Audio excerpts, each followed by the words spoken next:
What's up mga kaibigan? Kukuha tayo ng balanghoy. May nag-order kasi na 15 kilos. Kaya makabili na tayo ng bigas. Kaya nagtanim tayo ng mga balanghoy para may naay makuy-kuy mga kaibigan. Sa oras ng ay bibili din, makapili tayo ng bigas. At ano tayo sa aking munting farm. Quicker lang na tanong, sari-sari. Basta masipag ka lang, hindi kayo maani sa ginagmayra. Yun. Ito yung natanim natin na i-harvest natin, dinanim natin uli para sunod. Meron na tayo ma-harvest sa sunod. Anihan.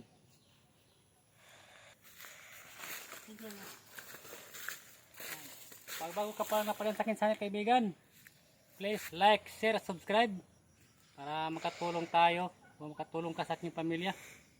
No, binigada masaksi sa tuloy mga kaibigan. At maraming salamat sa mga viewers sa patuloy ng suporta sa aking channel.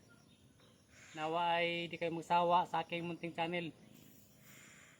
Ini akong balanghoy, 1 year na to mahigit. Kaya dakaw na ng unod ni. Maglukat na ta.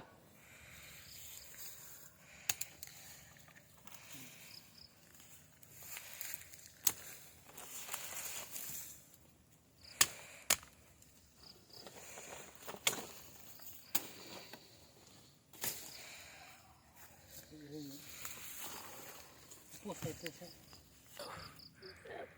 Gahi man. Karang gahi ba? Wah,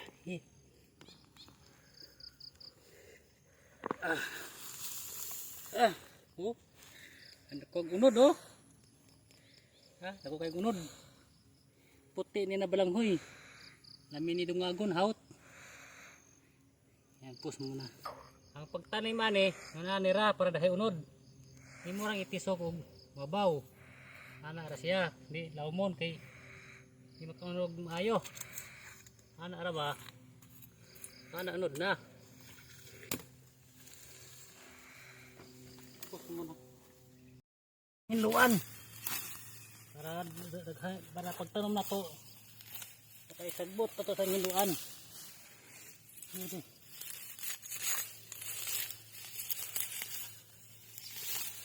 Ito.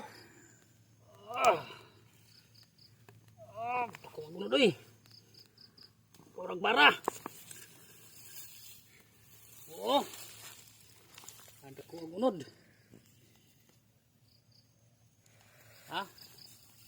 Sa kilo nito ini ba? Oh.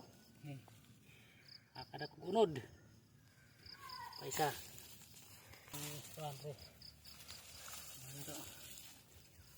Oh. Gibuligan ta sa Ginoo, nago kay unod. 11 minutes. Nandito lang kaibigan. Kukuha lang tayo ng 15 kilos. Sa may gusto kaibigan, malapit kayo sa amin. PM lang kayo sa King Messenger. Rico Padilla Batuhinay. Para makapalit kong bugas sa tulong nyo kaibigan.